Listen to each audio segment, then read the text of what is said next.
はい、皆さんこんにちは。松岡さん、紹介ありがとうございます。今日は関東大震災のお話をしたいと思います。で、関東大震災ってどんな災害だったか、それから東京がどういうふうに復興をしてきたか、さらにその復興後に今の東京は一体本当に地震に強い町なんだろうかというようなお話をさせていただきたいと思います。で、ここにある絵ですが、これはちょうど100年前の、東京のを空から見た絵です。で、このようにですね、東京はですね、大火災に、地震の後に起こった火災で、大火災になりまして、そして、半分以上、町の半分以上が焼失してしまいました。で、左下の方は港がありました、今もあるんですが、横浜港です。で、次にもう結論的にですね、東京がなんでこんな大きな災害を受けたのかということを申し上げますと、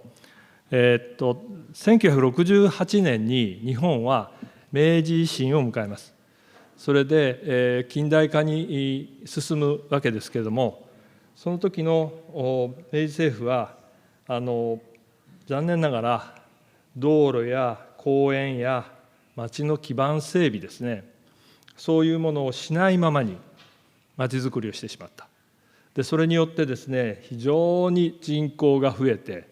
そしてここの写真にありますように、これ東京の中心部です。銀座、日本橋、神田のあたりですが、見てお分かりのようにもう木造密集地がぎっちり、それで道路はろくな道路がないという、そういう状況になってしまったわけですね。で、それが関東大震災を引き起こした最も大きな原因。さらにこの時に、ちょうど日本に台風が近づいていて、そして南風がだいたい10メートルぐらい吹いているという、そういう悪い条件も重なりまして、先ほどのような大被害になったわけです。で、少し関東大震災ってどんな災害だったのかの概要をお話しいたします。で、近年の大災害と大震災と比べるのがいいと思います。先ほど話のあった阪神・淡路大震災、さらにもっと大きな被害を出した2011年の東日本大震災。で、この東日本大震災と比べると、死者数は大体5倍ぐらいなんですね。だけど、当時の日本の人口は今の半分ぐらいですので、人口比にすると10倍。さらに、GDP 国内総生産の比率でいうと、大体これも10倍ぐらいということで、一言で言えば、東日本大震災が10回来たような被害だったということです。これは多分20世紀に入って、世界的に見てもですね、これほど大きな地震災害ってのはそうないっていうことになります。で、じゃあそれで、そのうちの大体 70% の被害が東京で出たんですね。ただ右の図は、ちょうど関東大震災を起こした関東地震の震源域、震源の断層の位置、四角で囲ったところですね、と東京の位置関係です。で、もちろん断層の真上は非常に強く揺れます。もうほとんどお家が建っていない、全く建っていないような、そういう状況もありました。で、それは神奈川県とか千葉県であったことであって、東京はそこから外れた場所にあって、それほど強い揺れではなかったんですね。だけども、被害の中心は東京だった。ということは、東京の町はよほど地震に弱い町だったということを表しているんだろうというふうに思います。それで、当時の東京市民は、もう二度とあんな惨めなことになりたくないんだっていうふうに立ち上がりました。これは見事な復興だったと私は思います。で、それで、地震の年から翌年からですね、約6年間をかけて、帝都復興事業というのが東京で実施されます。それで事業の性格は、まず当然耐震耐火、これはもう前提です。ただよく内容を見ると、まず国民的な合意がなされたものであったということ、それから公共性を第一にしたということ、それから首都としてですね、品格を持ちたい、つまり世界に誇れるような素晴らしい首都としてのまちづくりをしたいということだったんですね。それで当時のロンドンとかパリをなんとなく頭に思い浮かべながら、ちょっとでもそういう街に近づきたいっていう形で復興がなされました。でそこで一番最初に中心的に行われたのが区画整理です。で区画整理はですね、みんながですね、公平に町に住み続けられるようにということを念頭に行われました。そして土地を持っている方から 10% ずつ無償で土地を提供していただいて、そしてその分で広い道路を作るということをやったわけです。で当時の法律でも勝手にですね、政府が住民の土地を取り上げるっていうのは、これはもう法律違反、憲法違反だったわけですが、区画整理をしますと土地の値段が当然上がります。価値が上がります。でその分を受益者負担という名目で1割を拠出してもらったという、そういうことです。でそれで残った土地をそれぞれ今まで持っていた、土地の所有分に応じて人が住むということにしました。ただどこに誰が住むかってもう一回決め直さなきゃいけませんから、これは市民が話し合って決めました。これは一言で言うとこうなるわけですが、ものすごく大変な苦労だったと思います。だって自分はここに住みたいっていう人が必ず出てきますからね。だけどそれを一つ一つ解決しながら、区画整理を進めていったということです。はい、それによってですね、広い道路もできました。それで、今の東京市とあと東京の中心部にある主な道路はこの時に全部作られたものです。で国と東京市が協力して全部で174本の幹線道路を作りました。で道路幅とか、それから道路の形状、さらには、道路の傾斜とかですね、そういうことも将来のまちづくりを、将来のまちの発展をですね考えて、作られたということです。例えば帝都復興事業ではですね、実は地下鉄を作りたかったんですね。ところがその予算がなくて地下鉄ができなかった。だけども将来必ず地下鉄ができるということを前提に、地下鉄を作りそうなところは道幅を27メートル以上、もうこれ以上狭くすると地下鉄を作るとですね私有地に引っかかるので、そういうことを考えてくれていました。で東京の地下鉄はほとんど第二次世界大戦後にできているわけですが、今ものすごいたくさんの地下鉄が走っているほとんどの地下鉄はその恩恵を被ってできていると、そういうことです。さらにですね、ただただ道を作るっていうだけではなくて、浅草とかそういう歴史的な建造物のあるところは極力道を作らない、つまり避けて通ろうということをやりました。これは歴史的な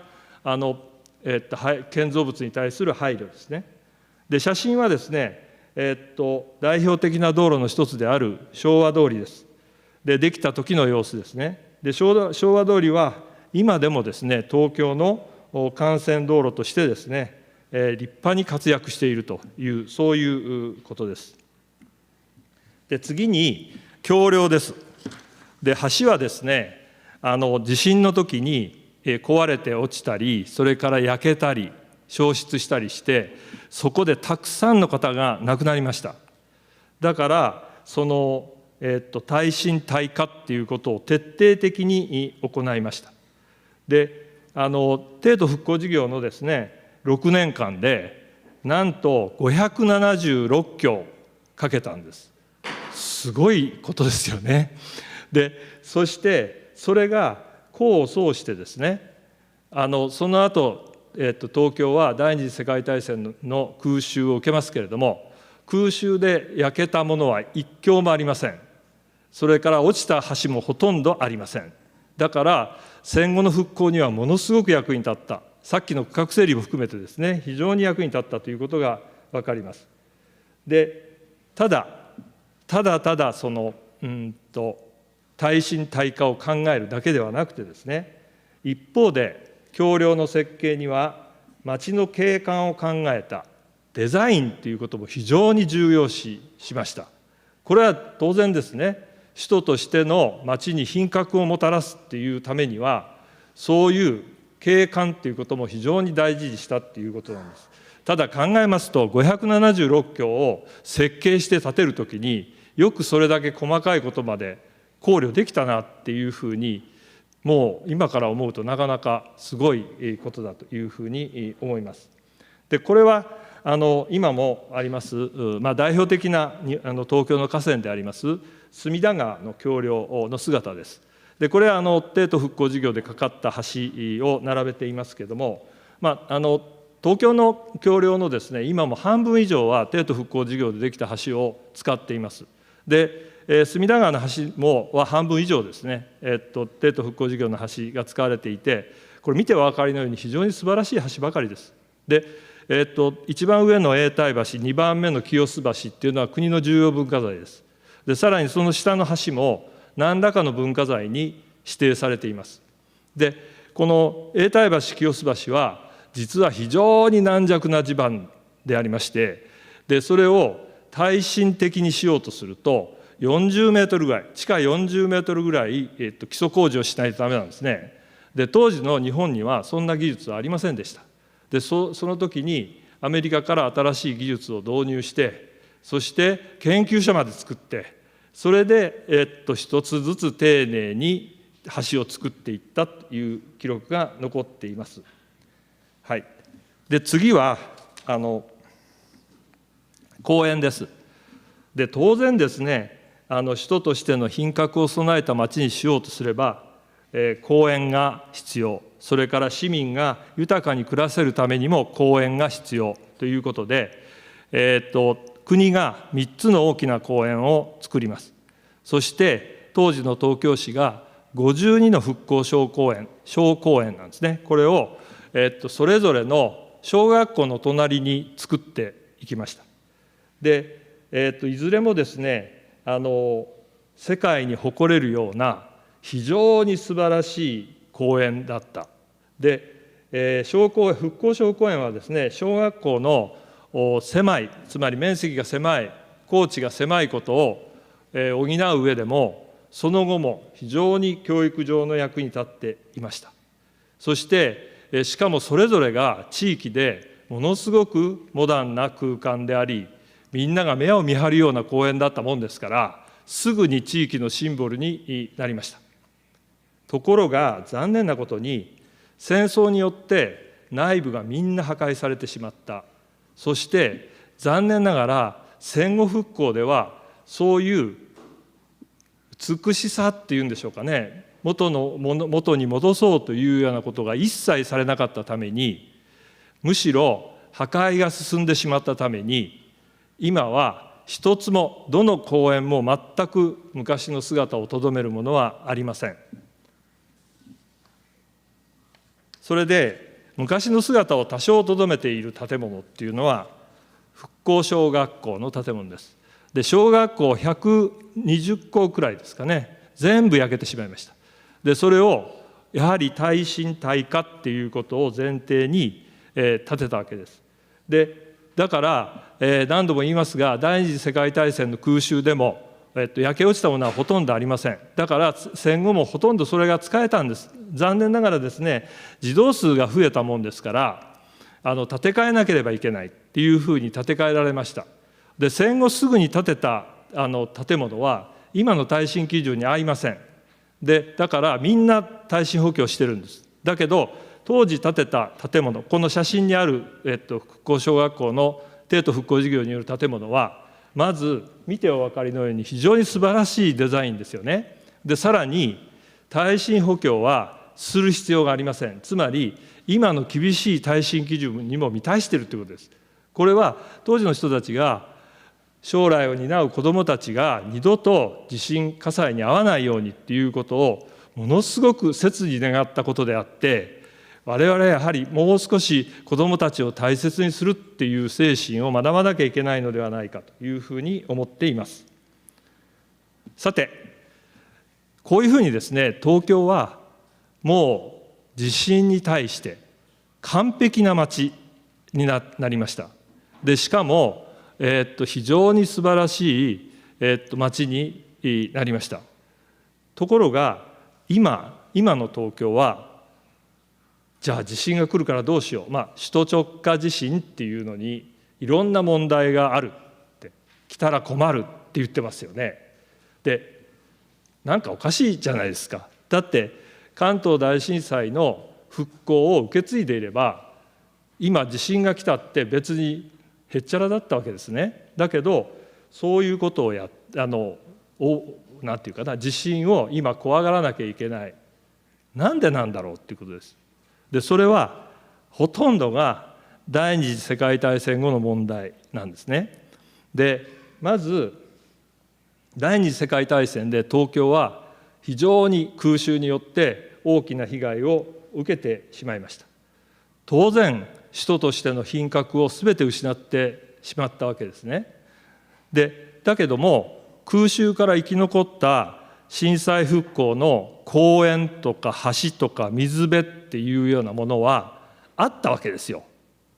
ところがそれを戦後の復興の過程で経済を優先して効率化を優先するあまりに全部首都高速道路で潰してしまいました。だから残念ながらいまだに東京は昔の復興を取り戻せていません。さらに郊外に目をやりますと、東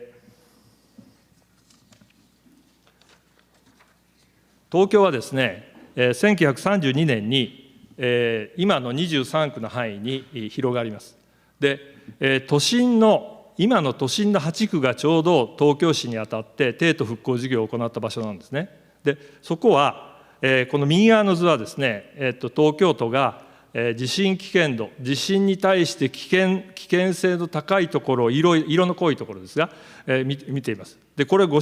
覧のように帝都復興事業が行われた場所って非常に地震危険度が低いんですね。だからこの状況が23区まで広がっていれば何の問題もなかったんですが、その後広がった後に